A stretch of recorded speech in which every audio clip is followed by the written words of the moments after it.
Halo semuanya, selamat pagi, siang, sore, ataupun malam, kapanpun kalian menonton video ini. Perkenalkan, nama saya Prayita Cakrabuana Ramasina, atau biasa dipanggil dengan Dipsi. NIM saya A15 2021 01985. Saya dari Universitas Dian Nuswantoro, Fakultas Ilmu Komputer, Program Studi S1 Ilmu Komunikasi, Angkatan 2021. Di sini saya akan menjelaskan tentang teori yang dipelajari dalam mata kuliah komunikasi massa, yaitu teori spiral keheningan.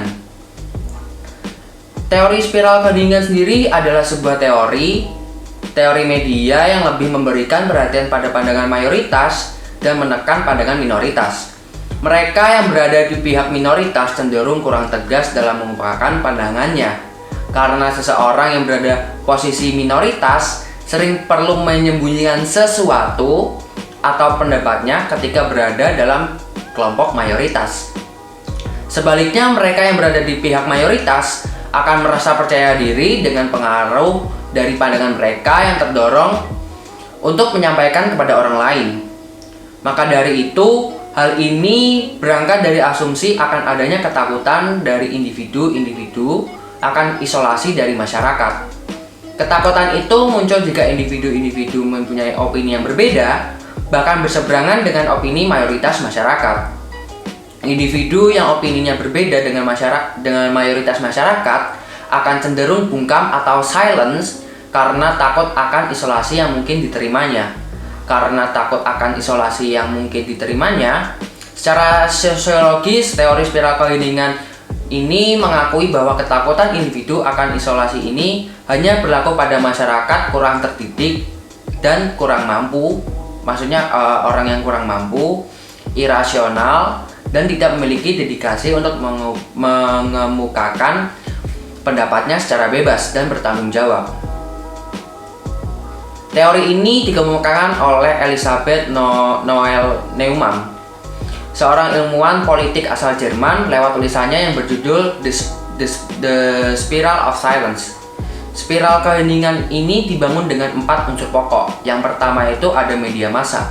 Yang kedua, komunikasi antar pribadi dan jalinan interaksi sosial. Yang ketiga sendiri itu pernyataan individu tentang suatu hal. Dan keempat, perspektif orang lain atau kecenderungan pendapat tentang suatu persoalan yang dilontarkan. Elisabeth Noelle Neumann sebagai penemu dari teori ini menjelaskan 3 asumsi sebagai dasar dari teori ini. Ketiga asumsi tersebut berbicara mengenai bagaimana keheningan tersebut terbentuk di kelompok minoritas ketika mereka sedang di antara kelompok mayoritas. 3 asumsi tersebut dari teori spiral keheningan yaitu ada 1. Masyarakat mayoritas mengancam individu yang menyimpang dengan adanya isolasi. Dengan demikian, kelompok minoritas akan diliputi rasa takut terhadap isolasi orang-orang yang berkuasa. Yang kedua sendiri itu ada rasa takut akan isolasi membuat individu untuk setiap saat mencoba menilai iklim opini. Yang ketiga, perilaku publik dipengaruhi oleh penilaian akan opini publik.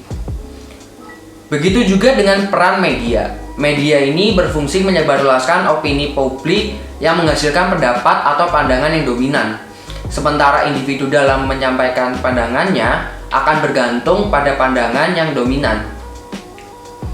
Sedangkan media pada gilirannya cenderung memberitakan pandangan yang terungkap karenanya spiral keheningan berlanjut.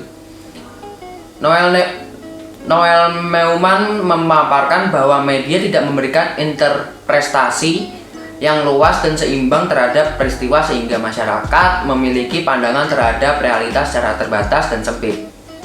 Mungkin segitu saja yang dapat saya sampaikan, kurang lebihnya mohon maaf. Jika ada yang kurang jelas, lanjut aja di kolom komentar, bisa nanti saya jawab.